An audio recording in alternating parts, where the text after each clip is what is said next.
Good morning, everybody. Very warm welcome. Coming in, find your seats. It's good to see you all. Warm welcome if you're online as well. Welcome to Waterfront Community Church. Are we going to worship God this morning? Okay, some of you are. That's good. We're going to start with a song anyway, and then we'll do some announcements afterwards. So Heidi, take it away. Thank you very much. Shall we stand? And let's worship the Lord.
Take your seats. Thank you, band.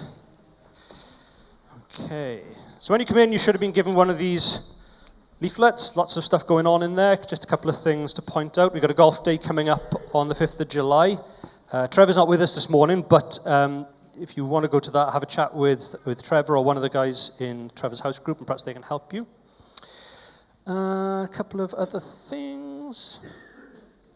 So we have a visitor from California. It's a long way to come just for a church service, but you're very, very welcome. Nice to see you, Sandy. And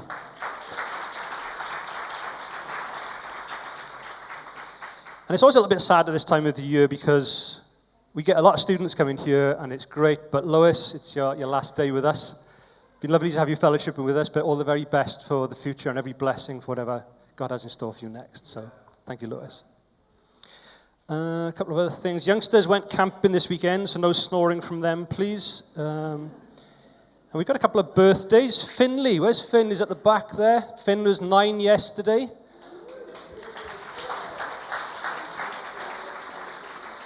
And it's a very expensive month in the Meehan household because Emilia is 5 or 4? 4 on Tuesday.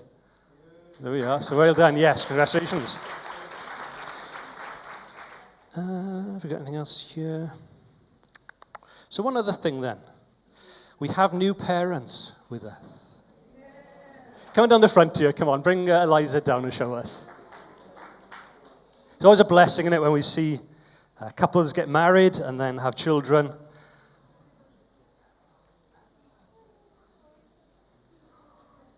Now, I've got an app of making kids cry, so I'm not going to hold her.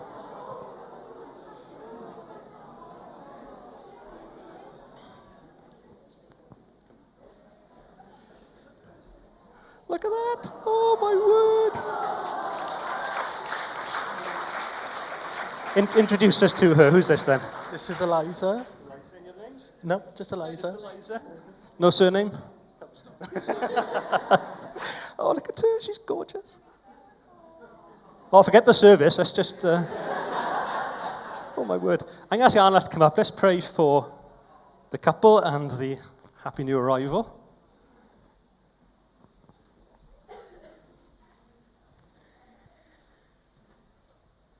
Father, we thank you this morning for this precious gift of life, this special daughter that you've given to Nathan and Sarah. You are a good, good God, and you bless us with innumerable blessings, and this is one of those very, very special blessings. And we thank you for her, and we pray for Mum and Dad as they bring her up, that you'll grant unto them grace and wisdom and plenty of patience, Lord, especially at night time, as they bring her up. And we pray for little Eliza, that you will protect her, that you'll guard her from danger seen and unseen. And we claim the promise of your word for her this morning. As the mountains surround Jerusalem, so the Lord surrounds his people, both now and forevermore. And Father, we pray that as she comes to church Sunday after Sunday, we'll see her running around this place, making plenty of noise, and coming to the day when she will surrender her life to Jesus. So just bless them as a family, we pray, in Jesus' sweet name. And all God's people said, Amen. Amen. Bless you, God. Bless you.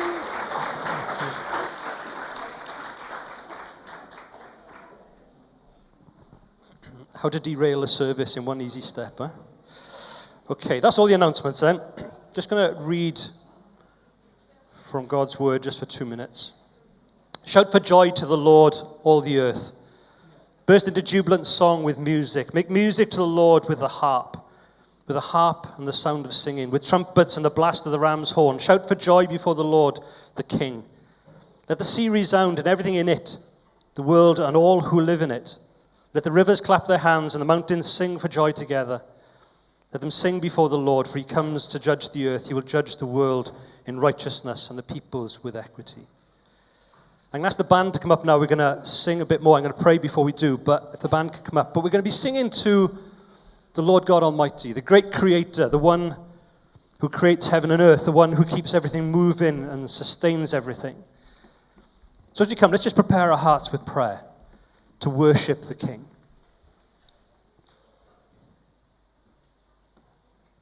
Holy, holy, holy, Lord God Almighty, we bow our heads and our hearts before you this morning, knowing that you are sovereign, that you are Lord of all. Lord, that you would bless this congregation, whether it's at home or whether it's here in person, that, Lord God, we would learn to love you more, learn more about the love that you have for us. And as we worship, Lord, and sing, I pray that you will hear what we're saying, hear what we're singing, and Lord, I pray that we will sing it from our hearts.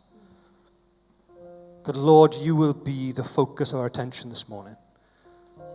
Lord, it's great to have newborn babies, it's great to have the happiness and the pleasures that you give us. But Lord, help us to gaze on your Son this morning. Help us to see Christ high and lifted up, risen from the grave, conquered death, conquered our sin, has nailed it to that cross. Lord, help us to see him this morning. Take away distractions, take away cares of the week gone by, the worries of the week ahead. Focus our minds and our eyes on you this morning for Jesus' sake. Amen. Before we start singing, I just want to read 4 verses in Psalm 91. He who dwells in the shelter of the Most High will rest in the shadow of the Almighty. I will say of the Lord, he is my refuge and my fortress, my God in whom I trust. Surely he will save you from the fowler's snare and from the deadly pestilence. He will cover you with his feathers, and under his wings you will find refuge. His faithfulness will be your shield and rampart. Shall we stand and worship the Lord?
people who are blessed in a whole host of ways. God gives us great grace and mercy every morning. His mercies are new every morning. And God still speaks, and he speaks clearly. And particular individuals in this congregation are blessed to be able to speak in this way. And we are blessed to be able to hear it. Do you agree with me?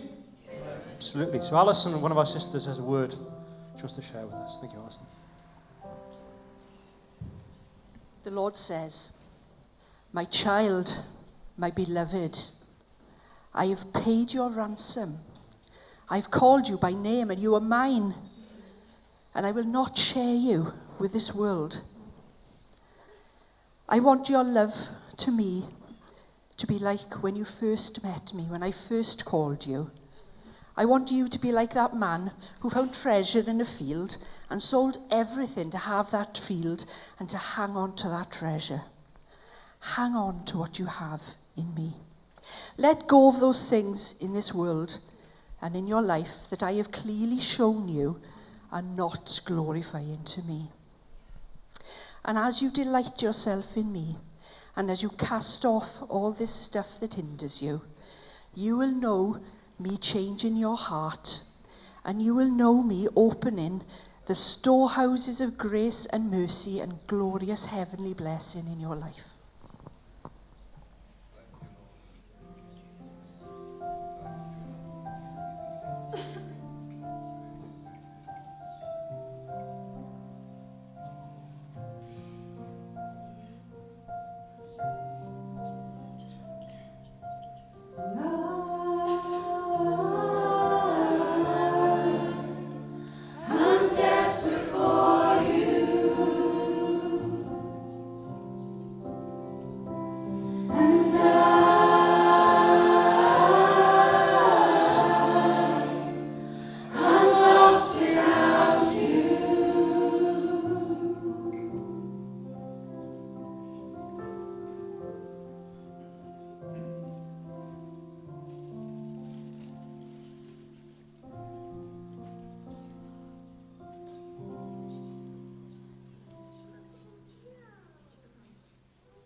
Masiai, Himaratai Shudikurundo, Hinamatai Kiabaratu Shundai, Laramati Kalabriandai, Himaratai Kuriandai, Himaratai Kuriandai, Laramati Kibaratai, O Kuriandai, Himaratai Shudikurundai.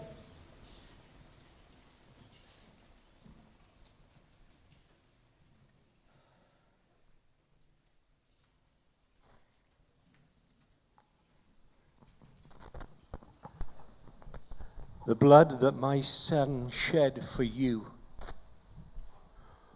I do not want that blood to be in vain. That blood that was poured out for you.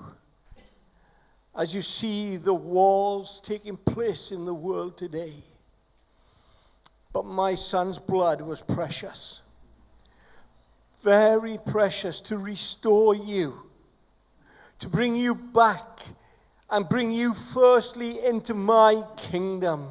And I would ask of you this morning that you would indeed receive the offering of this blood that was shed for sinners, that was shed for rebels, shed for each and every one of you this morning.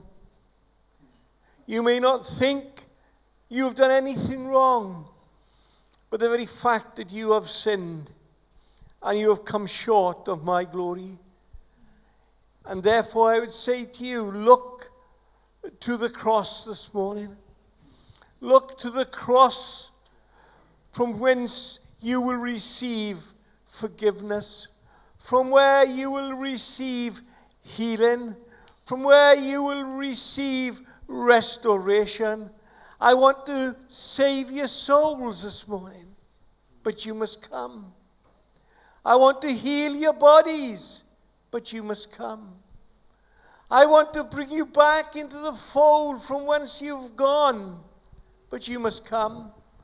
And therefore, my dear ones, this morning, I would say unto you, return to me, return to your God, the one that loves you with an everlasting love. Better than any other love in this world is my love for you. And therefore, dear child, you are my child. You are my loved one this morning. Return to me. Come to me. Come and be healed of me, saith the Lord.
Justice shines like the sun in all of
Jesus, I sing for all that you've done for me. This is amazing grace. This is unfailing love. That you would take my place. That you would bear my cross. You laid down your life. That I would be set free.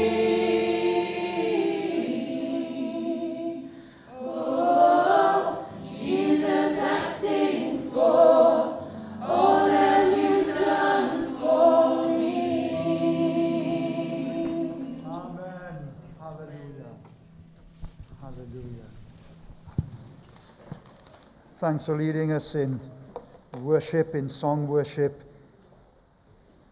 Jesus, I will sing of all that you have done for me. And the psalmist says, the Lord has done great things, whereof we are glad. He sent his Son into the world, and Jesus went to the cross to die for us. And what can we do but sing our praises to him? Well, if you're a visitor with us this morning, I'm going through the Old Testament minor prophets, just taking one sermon covering the whole prophetic book, and basing our thoughts on Hebrews 1, verses 1 to 2, where the author of Hebrews says that in the past, God spoke to our ancestors through the prophets at many times and in various ways. But in these last days, he has spoken to us by his Son, whom he appointed heir over all things, and through whom he made the universe. All that God has to say to us, he has said it in Jesus. But before Christ came, there were prophets who brought revelation after revelation concerning God and the things of God. And this morning, we're going to look at a minor prophet by the name of Amos. And Amos introduces himself in the opening verse of the book, and he puts it like this: the words of Amos, one of the shepherds of Tekoa. The vision he saw concerning Israel 2 years before the earthquake, when Uzziah was king of Judah and Jeroboam, son of Jehoash, was king of Israel. And from this opening verse, we know that Amos would have prophesied around a similar period to that of Isaiah. Because if you remember from Isaiah's commission as a prophet, in Isaiah 6 and verse 1, we read the words, in the year that King Uzziah died, I saw the Lord high and exalted, seated on his throne, and the train of his robe filled the temple. And so here we have Amos prophesying when Uzziah was alive. And Isaiah says that he began in that very year that the king Uzziah died. And Amos was from Tekoa near Bethlehem, and he lived among a group of shepherds. Although he himself didn't consider himself a prophet, because he didn't come from a family of prophets, and rather he was a shepherd and a grower of sycamore figs. And we find this in the 7th chapter and verses 14 and 15. He tells us, I was neither a prophet nor a son of a prophet, but I was a shepherd. And I also took care of sycamore fig trees, but the Lord took me from tending the flock and said unto me, go prophesy to my people Israel. There's a thought coming to me here before I go any further, which has nothing to do with my message. But just when he says, I was neither a prophet nor a son of a prophet, and you might be sitting here this morning and you might think to yourself, I'm not a preacher, neither am I a son of a preacher. So you're sitting here, your dad has never preached a sermon in his life, but God could be depositing something in your heart and life this morning that you would be just like Amos, prophesying, as in preaching the word of God. So I leave that with you. Maybe there's something prophetical in that, or maybe if it's not prophetic, it could be pathetic. But I leave that with you. God's word through Amos was mainly directed against the privileged people of Israel, a people who had no love for their neighbor, who took advantage of others, and who only looked after their own concerns. More than almost any other book in the Bible, the book of Amos holds God's people accountable for their ill treatment of others. It repeatedly points out the failure of the people to fully embrace God's idea of justice. They were selling off the needy people for goods, taking advantage of the helpless, oppressing the poor, and the men were using women immorally. Let me quote for you 5 particular portions from this great book. Listen to what Amos has to say. Chapter 2, verses 6 to 8. The people of Israel have sinned again and again, and I will not let them go unpunished. They sell honorable people for silver and poor people for a pair of sandals. They trample helpless people in the dust and shove the oppressed out of the way. Both father and son sleep with the same woman, corrupting my holy name. And at their religious festivals, they lounge in clothing their debtors put up as security. In the house of their gods, they drink wine bought with unjust fines. What an indictment against God's people. He's not speaking to the world. This is to God's people.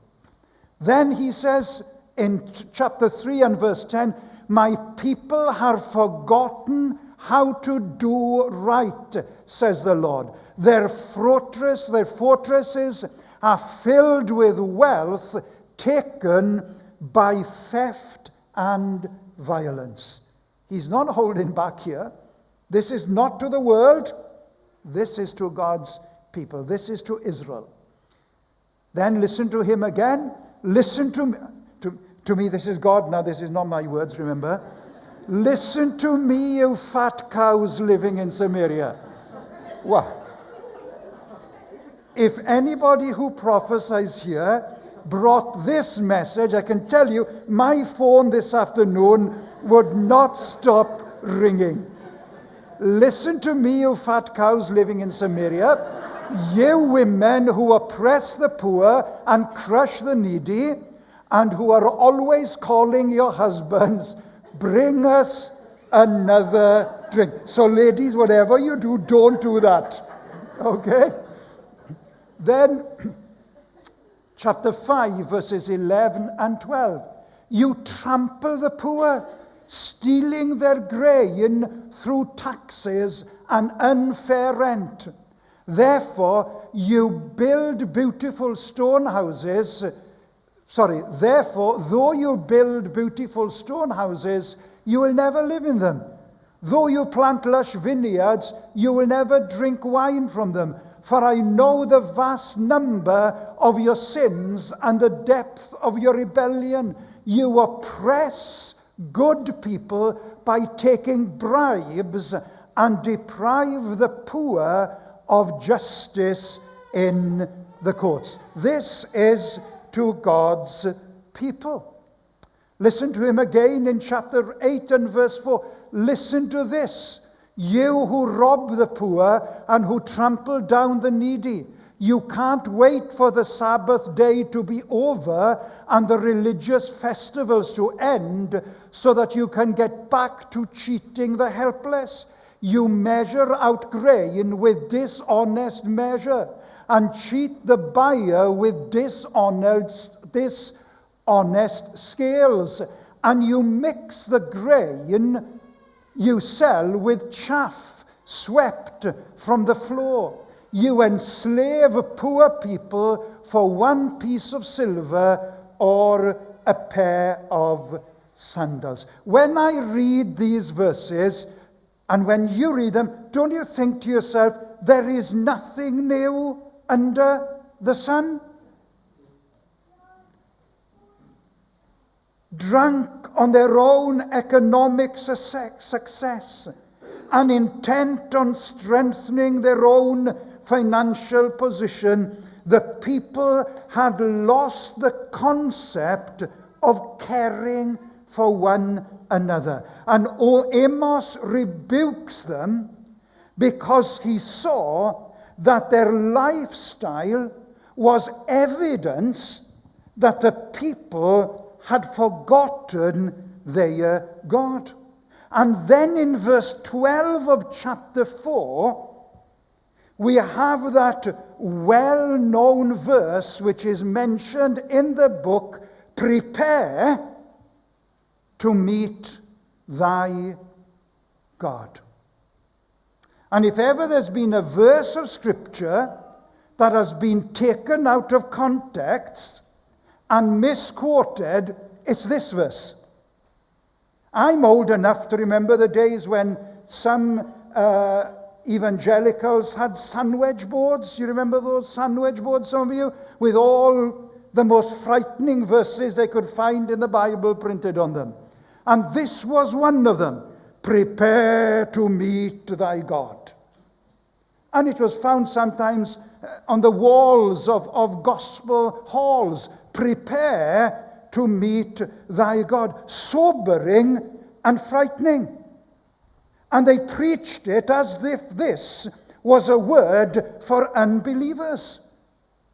However, Amos is addressing the people of God, addressing them for their lack of justice in dealing with those less fortunate than themselves. And so this morning, if we trample over the needy, God is telling us here at Waterfront, guys, prepare to meet thy God. Amos is making it clear that the people of God must be those who uphold social justice. Let me read to you what the great Bible teacher Charles Swindoll has to say about the book of Amos. He says, injustice permeates our world.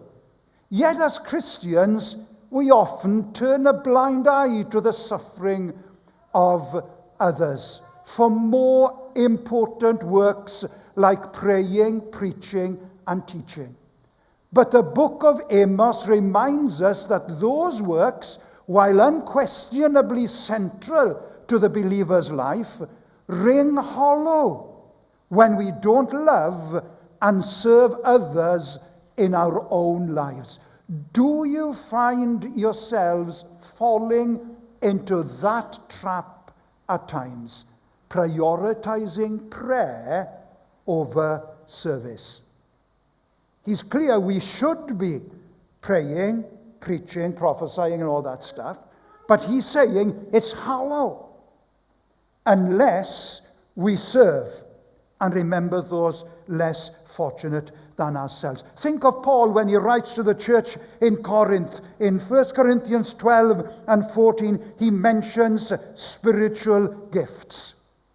But the meat between the two chapters, between the sandwich, is the importance of loving one another. Listen to Paul, he says, if I could speak all the languages of earth and of angels, but didn't love others, I would only be a noisy gong or a clanging cymbal. If I had the gift of prophecy and understand all of God's secret plans and possess all knowledge, and if I had such faith that I could move mountains, but don't love others, I would be nothing. You see, the Bible teaches the importance of spiritual activity that is anchored to our love for God and for each other. And for those Christians whose tendency has been to focus more on the invisible God than on his visible creation, Amos pulls us back towards the center, where both the physical and the spiritual needs of people matter to God's scheme of justice. I love the Bible because it's a book of balance. There is that vertical relationship with God that is required, and then there is that horizontal relationship with others. I'm sure you've all heard the saying, too heavenly minded to be of any earthly use. And if our Christianity doesn't reach out to others, it could be argued that all we've got is a half-baked Christianity. You see, Jesus, from birth to death, reached out to others. He was concerned about the domestic humiliation of a family when he attended the wedding at Cana of Galilee. And so he turned the water into wine. He was concerned about the sick, so he went about bringing healing. He was concerned about the bereaved, so he comforted and wept with those in mourning. He was concerned about those whose hearts were gripped with fear, so he calmed the storm. He was concerned about the outcast in society. And so when a woman who was caught in the act of adultery was brought before him, and the religious leaders wanted him to condemn her to death, he said, "Sister, go and sin no more." He was concerned about a lost world, and so he went to Calvary as the atoning sacrifice for the sins of the whole world.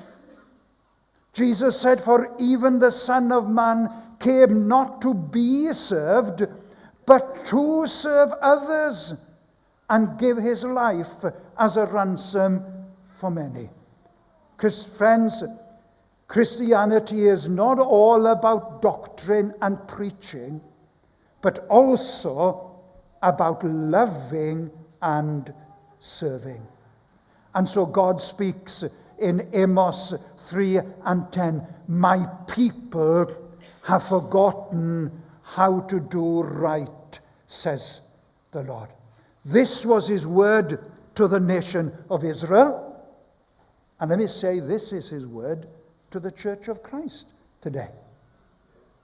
If we forget to do what is right. As a Christian people here at Waterfront, I pray that God will never speak to this church saying, "My people have forgotten how to do what is right." Let me quickly highlight 4 areas which Amos highlights that God's people had in his time forgotten to do what is right. First, they had forgotten their respect for women. Listen to him in verse 7 of chapter 2. Both fathers and son slept with the same woman, corrupting my holy name. Here we see men exploiting women to gratify their lustful pleasures. And Amos, via his prophecy, speaks up for women and their value and their dignity, which were being brushed aside by society in his day. And as a Christian church, we too must speak up for the rights and dignity of women, against sex trafficking and the abuse of women by the sex industry. God created women as his image bearers to beautifully reflect his creativity, to nurture and encourage those around them, to reason and reflect, to confidently declare the goodness of God and the wonders of his word.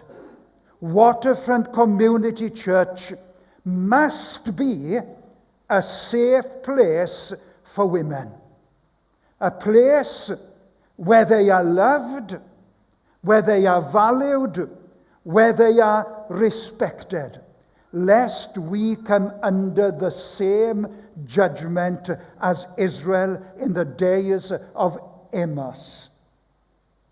My people have forgotten how to do right. So let me tell you, ladies, we value you. We honor you. We respect you as God's beautiful creation. The second thing is they had forgotten fairness in business. Look at verses 5 to 6. You measure out grain with dishonest measure, and cheat the buyer with dishonest scales. And you mix the grain you sell with chaff swept from the floor. These businessmen had become wealthy by cheating others. Hey, there's nothing new under the sun. Think of the PPI scandal. Remember that one? Despite the banks being bailed out by the taxpayer, they still sold us something we didn't necessarily need, and did so without telling us when we took out a loan. This was the dishonest scale. Now, coming down to us as small fish, we must be careful in our business dealing, whether it's selling an old car privately or involved in our own private company. We must be honest in all our dealings. Every business must make a profit, and that is right. However, fleecing others for profit, and especially those who are vulnerable, is unacceptable to God. And dare I say, it could be argued that some of the health wealth preachers even find themselves in this category. Even in Paul's day, there were preachers who are dishonest in their ministry. Listen to him in 2 Corinthians 2:17. He says, you see, we are not like many hucksters who preach for personal profit. We preach the word of God with sincerity and with Christ's authority, knowing that God is watching us. There were those in Paul's day. I'm in it for the cash. And many of the so-called TV evangelists today, sadly, are in it for the cash. And they fly around in their jets on the backs of people who are sacrificially giving. You see, the worker is worthy of his hire, but there are those who cross the line and become wealthy on the back of the gospel. Take heed to the warning of Amos, lest it be said, my people have forgotten how to do right. And then the third thing, they had forgotten their duty to the poor. Listen to him in verse 11 of chapter 5. You trample the poor, stealing their grain through taxes and unfair rents. You see, Christians have a strong obligation to care for the poor. It's rooted in the biblical teachings of Christ, and not only in what Jesus said, but also in what Jesus did. This includes providing practical support, advocating for justice, and recognizing that helping the needy is a fundamental aspect of Christian faith and discipleship. Listen to what Proverbs 19:17 says. Whoever is kind to the poor lends to the Lord, and he will reward them for what they have done. Wow. That's something, isn't it? Whoever is kind to the poor lends to the Lord, and he will reward them for what they have done. Jesus constantly reached out to the poor and to the marginalized, demonstrating the importance of compassion and service. Listen to the instructions of Isaiah. In chapter 58 and verse 10, God says, feed the hungry and help those in trouble. Then your light will shine out from the darkness, and the darkness around you will be as bright as noon. Listen to the Apostle John. In 1 John 3, verses 17 and 18, he says, if someone has enough money to live well and sees a brother or sister in need but shows no compassion, how can God's love be in that person? Dear friend, let's not merely say that we love each other, but let us show the truth by our actions. Listen to Paul writing to the Ephesians. I think it's chapter 5. And he says, anyone who has been stealing must steal no longer, but must work, doing something useful with their hands, that they have something to share with those in need. So there's a challenge to the scroungers who sit at home and don't work and don't do anything. There's a challenge for them. Get up and go to work. And then when you're in work, use what you've got to help those who, for some reason, are unable to get up on a Monday and go to work. And these were religious people who had forgotten those in need. And may we as a church always have compassion toward those in need, lest it be said of us, my people have forgotten to do what is right. And then finally, as I bring my message to a close, the fourth thing you'll find in this particular book is this: they had forgotten that worship which pleases God must be sincere. Didn't Jesus say, "For God seeks those who worship him in spirit and in truth"? Look at verses 4 and 5 of chapter 8. Listen to this. You who rob the poor and trample down the needy, you can't wait for the Sabbath day to be over and the religious festivals to end so that you can get back to cheating the helpless. So it's obvious these people were people who did go to worship, but all they did was just go through the motions. Couldn't wait for the amen at the end of the service so that they can go back to their business of cheating others. Listen to what Jesus said in Matthew 7 and verse 21.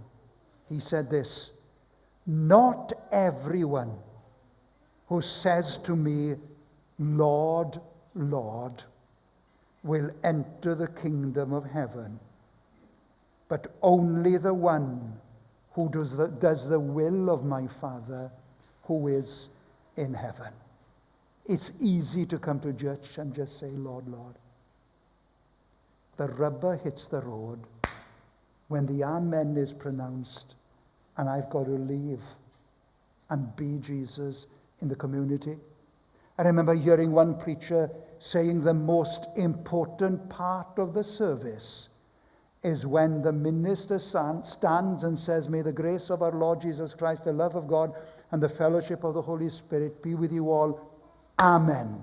Once he says that amen and we leave, that's the most important part of the service. Because what takes place in here, we must practice out there. And if we don't, all we've had is an emotional whip-up. Jesus has called us to be worshippers and followers. James brought a word here. I was not here, but I've listened to it. And in case somebody misunderstood what was said, James mentioned it's not enough to believe, we must be disciples. And in one sense, that is true. Because Jesus says, "Go and make disciples." But before we can become disciples, we must believe. Believe on the Lord Jesus Christ, and thou shalt be saved. However, we must move on from just simply believing in becoming disciples, working out our salvation with fear and with trembling. You see, we can all give assent to the right theology.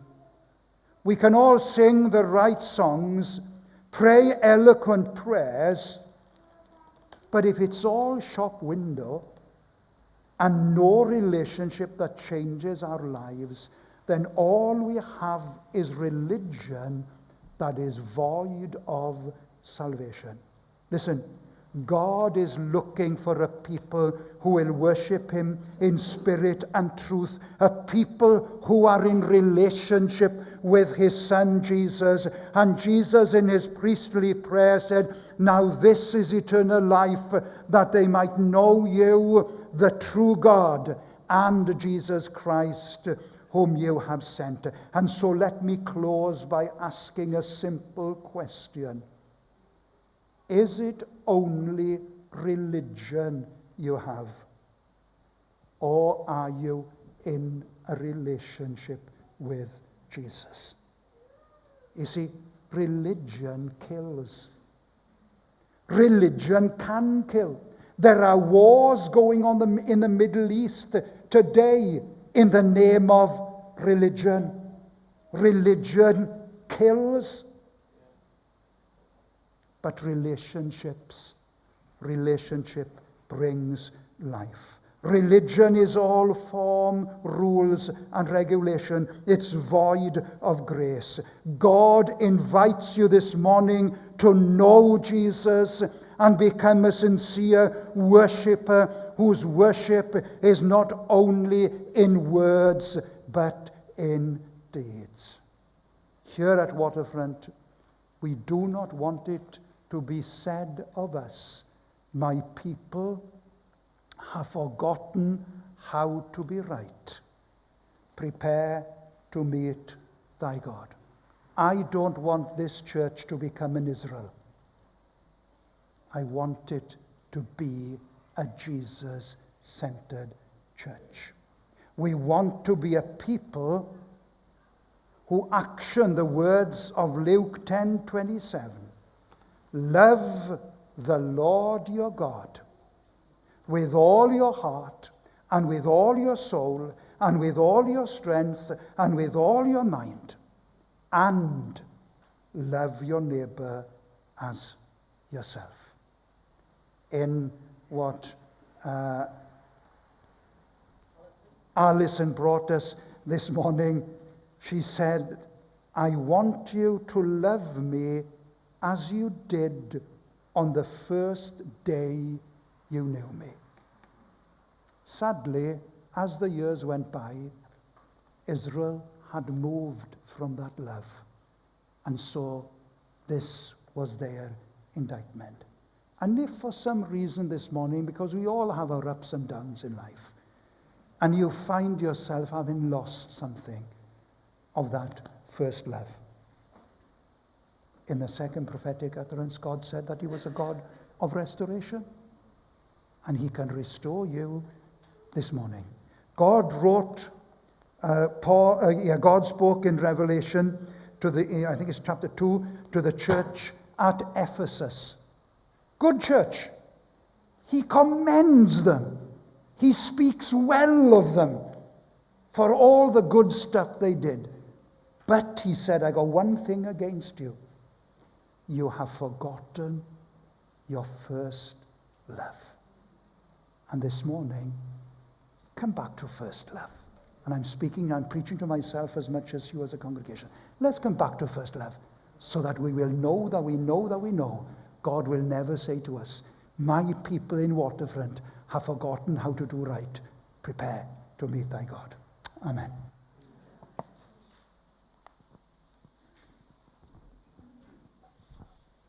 There's a challenge there, isn't there, for us as a church that, here we are, I'll challenge you this week. Every day, pray that as individuals and collectively, that we will continue to do what is right, that we won't forget to do what is right. We're going to bring the service to a close now. We're going to take up a collection. If you're a visitor here, don't worry, it's not for you. It's just for people who come regularly and want to give to the work here. Can I ask one thing? Can we have a hand for those who are able to put the chairs away at the end of the service? I ask the band to come up now, and we're going to sing. And Andrew Meehan is going to come and close in prayer for us then. Thank you. Shall we stand?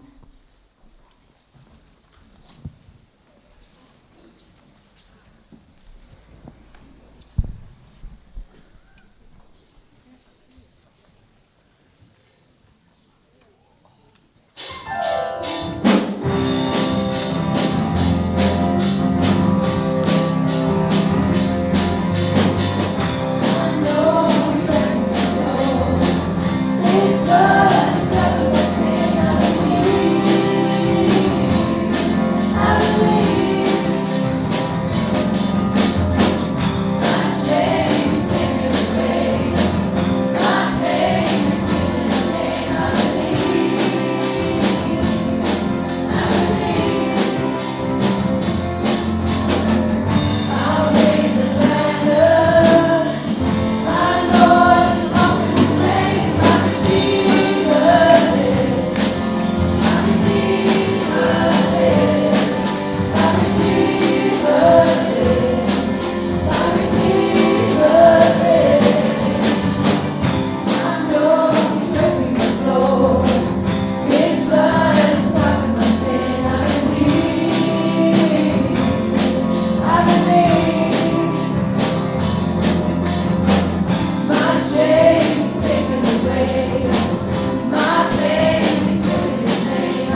Church, let's pray.